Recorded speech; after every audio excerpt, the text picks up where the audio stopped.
Assalamualaikum warahmatullahi wabarakatuh. Hai teman-teman semua, perkenalkan nama saya Ahya Ulianti dengan NIM 2012170. Saya merupakan mahasiswi dari Universitas Islam Negeri Sultan Maulana Hasanuddin Banten, kelas PAI 5B. Pada kesempatan kali ini, di video pembelajaran kali ini, saya akan membahas mengenai desain kurikulum yang merupakan materi di salah satu mata kuliah, yaitu pengembangan kurikulum PAI berbasis literasi dengan dosen pengampu yaitu Ibu Helna Nelis MPD. Baiklah, tidak usah berlama-lama lagi, kita langsung ke pembahasan intinya mengenai desain kurikulum. Baiklah, kita ke materi yang pertama, yaitu mengenai desain kurikulum, pengertiannya. Nah, sebelum itu mari kita lihat terlebih dahulu pengertian dari desain dan kurikulum. Untuk pengertian desain sendiri, menurut Kamus Besar Bahasa Indonesia memiliki pengertian atau memiliki arti yaitu pola, rancangan, dan bentuk. Nah, sehingga pada dasarnya desain ini merupakan suatu pola rancangan yang menjadi dasar pembuatan suatu objek baru. Nah, kata desain ini bisa kita gunakan sebagai kata kerja maupun kata benda. Apabila desain digunakan sebagai kata kerja, berarti memiliki pengertian proses pembuatan atau menciptakan objek yang baru. Nah, sedangkan apabila desain ini dipakai untuk kata benda, itu digunakan untuk mewujudkan atau untuk menyebut hasil akhir dari proses kreatif, baik itu berwujud proposal, rencana, ataupun hal-hal lain yang berbentuk objek yang nyata. Nah, setelah itu kita beranjak ke pengertian kurikulum. Untuk pengertian kurikulum sendiri ini sudah tercantum dalam Peraturan Pemerintah Nomor 19 Tahun 2005 Pasal 1 Ayat 13 tentang Standar Nasional Pendidikan yang menyatakan bahwa kurikulum merupakan seperangkat rancangan dan pengaturan mengenai tujuan, isi, dan bahan pelajaran serta cara yang digunakan sebagai pedoman penyelenggaraan kegiatan pembelajaran untuk mencapai tujuan pendidikan tertentu. Nah, sehingga dari beberapa pengertian yang sudah dijelaskan, dapat disimpulkan bahwa mendesain kurikulum berarti menyusun rancangan dan model kurikulum sesuai dengan visi dan misi suatu lembaga pendidikan atau sekolah tersebut. Nah, jika tadi kita sudah membahas pengertian secara umum, sekarang kita akan membahas mengenai pengertian desain kurikulum menurut para ahli. Yang pertama ada menurut Umar Hamalik yang menyatakan bahwa desain kurikulum merupakan suatu petunjuk yang memberi dasar, arah, tujuan, teknik yang ditempuh dalam memulai dan melaksanakan kegiatan, khususnya kegiatan pembelajaran. Kemudian ada menurut Sukmadinata yang menyatakan bahwa dalam menyusun desain kurikulum itu merupakan proses pengorganisasian unsur-unsur atau komponen-komponen dalam kurikulum. Nah, menurut Sukmadinata juga bahwa dalam penyusunan desain kurikulum ini bisa dipertimbangkan dari dua dimensi, yaitu dimensi vertikal dan horizontal. Terkait dimensi vertikal ini berarti berkaitan dengan menyusun sekuens bahan berdasarkan urutan pada tingkat kesulitannya, sedangkan dimensi horizontal yaitu berkaitan dengan penyusunan dari ruang lingkup isi kurikulum. Adapun susunan ruang lingkup kurikulum ini sering diintegrasikan dengan proses belajar dan mengajarnya. Dan terakhir ada menurut Longstreet yang mengatakan bahwa desain kurikulum ini merupakan desain kurikulum yang berpusat pada pengetahuan atau the knowledge center design. Nah, yang dirancang berdasarkan struktur disiplin ilmu. Oleh karena itu, model desain ini dinamakan juga model kurikulum subjek akademis, yang dimana penekanannya ini diarahkan untuk pengembangan intelektual peserta didik atau siswa tersebut. Dengan demikian, dapat disimpulkan bahwa desain kurikulum merupakan gabungan atau pola pengorganisasian unsur atau komponen-komponen kurikulum seperti tujuan kurikulum, komponen isi atau bahan, komponen komponen strategi pelaksanaan, serta komponen evaluasi. Nah, untuk materi selanjutnya yaitu mengenai jenis-jenis desain kurikulum. Nah, jika ditinjau dari fokus pengajarannya, maka sekurang-kurangnya itu ada 3 pola dari desain kurikulum. Yang pertama ada subject center design, yaitu suatu desain kurikulum yang berfokus atau berpusat pada bahan ajar atau materi pelajaran. Yang kedua ada learner center design, yaitu suatu desain kurikulum yang berfokus atau berpusat pada peranan siswa atau peserta didik. Dan yang ketiga ada problem center design, yaitu suatu desain kurikulum yang berpusat pada masalah-masalah yang ada di kalangan masyarakat. Untuk pembahasan lebih lanjutnya lagi ada di slide selanjutnya. Baiklah, yang pertama mengenai jenis desain kurikulum subject center design, yang dimana ini merupakan desain kurikulum yang dipusatkan pada isi atau materi yang akan diajarkan. Nah, subject center design ini merupakan desain kurikulum yang mana kurikulumnya itu tersusun dari mata-mata pelajaran, di mana mata-mata pelajaran tersebut diajarkan secara terpisah-pisah, maka disebut dengan separated subject curriculum. Nah, selain itu, subject centered design ini berkembang dari konsep pendidikan klasik yang mana lebih menekankan kepada pengetahuan, nilai-nilai, dan warisan di masa lampau, yang mana warisan tersebut perlu untuk diteruskan ke generasi berikutnya.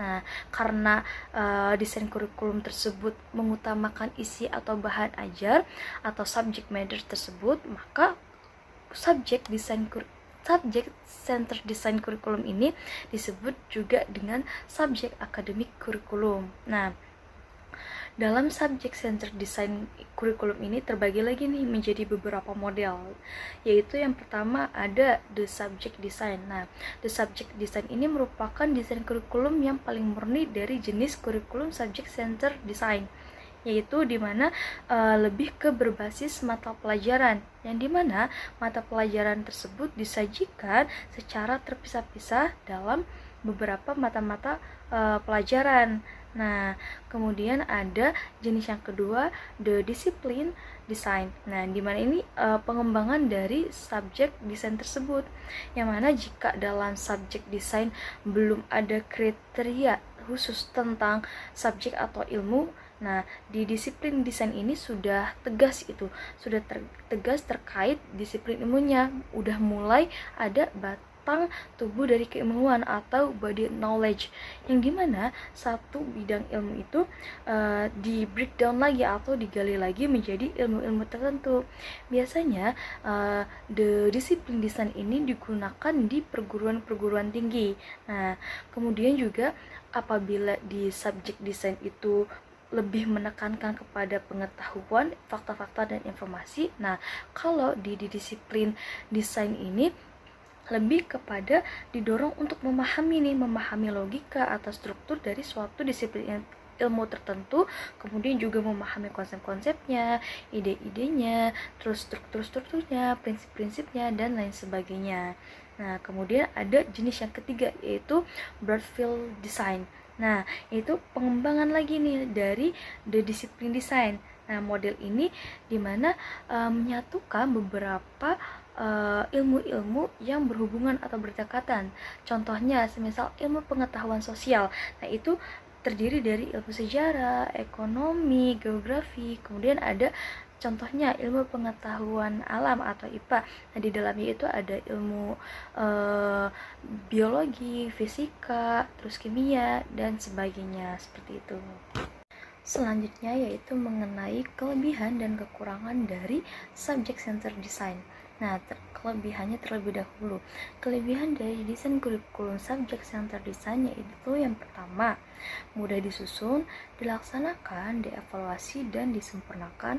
Dan kelebihan yang kedua yaitu pengajarnya atau pendidiknya tidak perlu dipersiapkan khusus, cukup menguasai ilmu atau bahan ajar maka bisa melakukan pembelajaran di desain kurikulum subject center design tersebut. Nah, kemudian kekurangannya dari subject center design yaitu yang pertama, ilmu diberikan terpisah-pisah. Hal ini bertentangan pada kenyataannya bahwasanya suatu ilmu itu seharusnya merupakan satu kesatuan yang utuh. Kemudian, kekurangan yang kedua yaitu siswa cenderung pasif karena pengajarannya lebih kepada penekanan dari bahan ajar atau materi pelajaran. Nah, kemudian kekurangan yang ketiga yaitu pengajarannya bersifat verbalitas atau kurang praktis karena pengajarannya ini lebih ke penekanan dalam pengetahuan tanpa pemahaman yang lebih mendalam lagi. Kemudian, jenis desain kurikulum yang kedua yaitu Learner Centered Design, yang mana ini merupakan desain kurikulum yang terpusat atau berfokus pada peserta didik secara individual. Nah, yang dimana di dalam pendidikan dan pengajarannya ini, yang belajar dan berkembang itu peserta didiknya, sedangkan guru atau pendidik itu hanya menciptakan situasi belajar mengajar, memberi dorongan, memberi bimbingan serta motivasi sesuai dengan kebutuhan dari peserta didik. Nah, learner centered design ini lebih menekankan kepada perkembangan dari peserta didik. Pengorganisasian kurikulum dalam learner centered design ini didasarkan atas minat, kebutuhan, dan tujuan dari peserta didik tersebut. Nah, kemudian ada model-model learner centered design, diantaranya yang pertama yaitu the activity or experience design, yaitu dengan ciri-ciri kurikulum ini ditentukan berdasarkan kebutuhan dan minat dari peserta didik. Kemudian kurikulum ini bersifat pre-planned atau tidak tersusun terlebih dahulu sampai tujuan, terus kemudian metode belajar, sumber belajar, dan prosedur evaluasi ini disusun bersama dengan peserta didik atau siswa. Nah, ini disebut dengan teacher student planning. Kemudian ada model yang kedua dari learner centered design itu yaitu the humanistic design, yang dimana desain ini lebih menekankan kepada perkembangan dari peserta didik, menekankan kepada fungsi dari perkembangan peserta didik. Nah, selanjutnya yaitu mengenai kelebihan dan kekurangan dari desain kurikulum learner centered design. Nah, kelebihan dari learner centered design diantaranya yang pertama, motivasi intrinsik pada setiap peserta didik atau siswa. Yang kedua, pembelajaran tersebut memperhatikan perbedaan individu. Dan yang ketiga, kegiatan pemecahan masalah ini memberikan bekal kemampuan dan kecakapan serta pengetahuan kepada peserta didik dalam menghadapi kehidupan di luar sekolah. Nah, adapun kekurangan dari learner centered design ini yang pertama, penekanan terhadap minat dan kebutuhan peserta didik, yang pada kenyataannya kadang siswa juga belum tahu persis akan minat dan kebutuhannya, serta belum tentu minat dan kebutuhannya itu cocok terhadap peserta didik tersebut. Kemudian kekurangan kedua yaitu tidak ada dasar penyusunan kurikulum sehingga kurikulum tersebut tidak terstruktur dan berpola.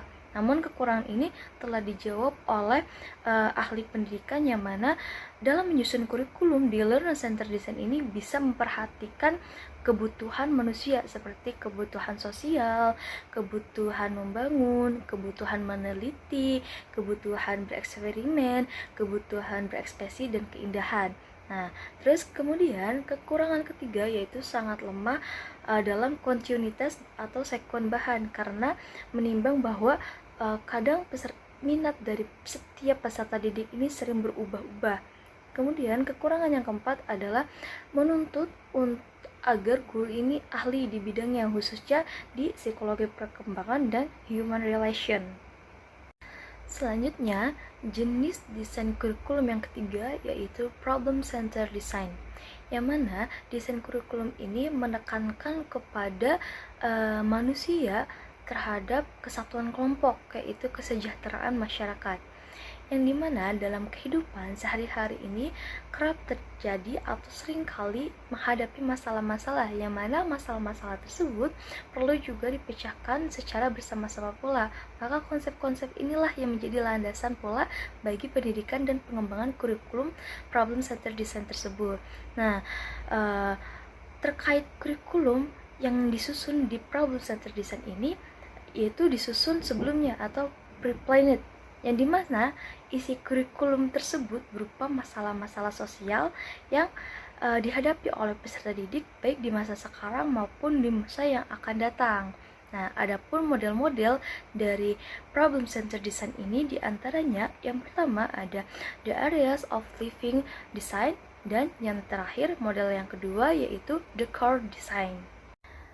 Baiklah, setelah kita membahas mengenai jenis dari desain kurikulum, kemudian kita beralih ke topik selanjutnya, yaitu mengenai sifat-sifat desain kurikulum, yang dimana ini ada 8 sifat dari desain kurikulum. Yang pertama ada strategis. Nah, ini merupakan instrumen terpenting untuk mewujudkan untuk mencapai tujuan pendidikan nasional.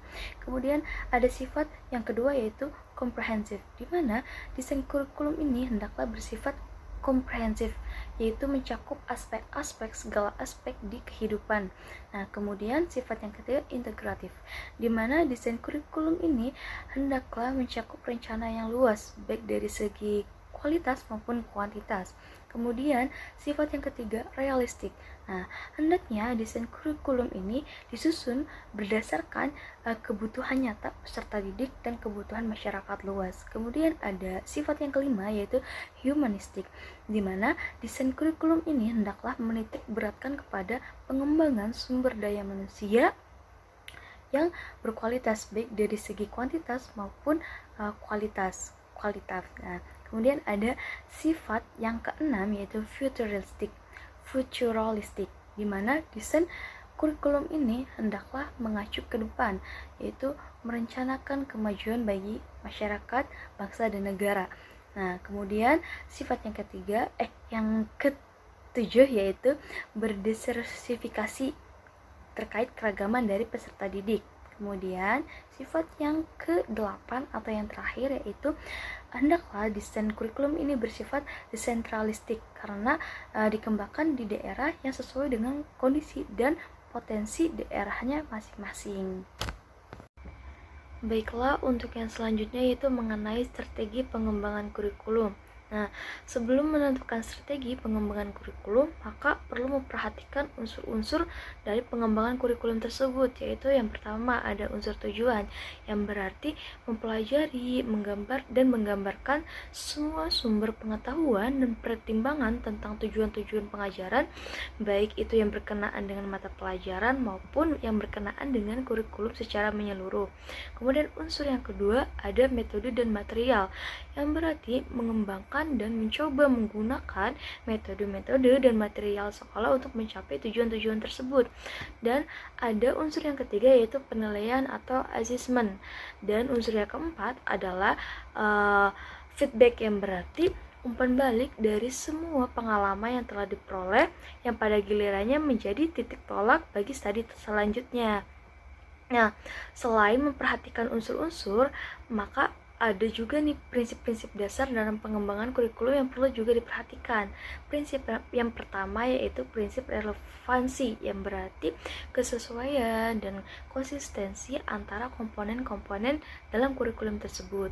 Kemudian ada prinsip fleksibilitas, yaitu berarti kurikulum yang baik adalah kurikulum yang dalam pelaksanaannya ini memungkinkan terjadinya penyesuaian berdasarkan kondisi daerah, waktu maupun kemampuan serta latar belakang anak atau peserta didik.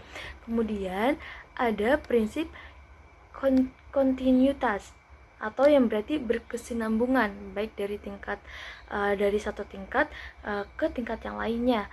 Kemudian ada prinsip praktis yang berarti mudah dilaksanakan dan juga alat-alat yang digunakan pun sederhana gitu. Kemudian ada yang terakhir adalah prinsip efektivitas, yang berarti keberhasilan pelaksanaan kurikulum ini secara maksimal, baik secara dari segi kuantitas maupun kualitas. Nah, Maka dari itu, setelah keempat unsur dan prinsip-prinsip tersebut, maka dalam pengembangan atau dalam strategi pengembangan kurikulum ini ada 4 langkah yang perlu dilakukan, yaitu seperti merumuskan tujuan pembelajaran atau instructional objective. Kemudian langkah selanjutnya adalah menyeleksi pengalaman-pengalaman belajar atau selection of learning experience.